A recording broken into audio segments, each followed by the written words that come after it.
In goal ball, it's important to keep your arms and shoulders strong.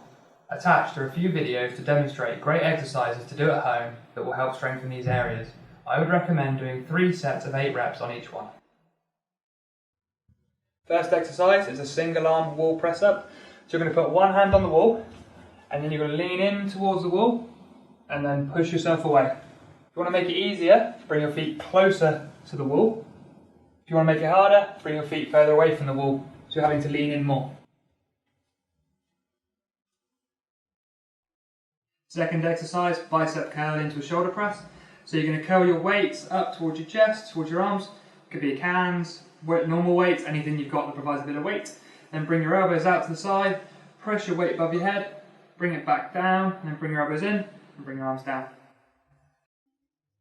Next exercise, front raise, lateral raise combo. So you're going to keep your arms straight, you're going to bring your arms up to in front of you, then bring your weights out to the side, and then lower your arms down so they're by your side. Then you're going to bring them up by your side, bring them back round in front of you, and then lower them down in front of you.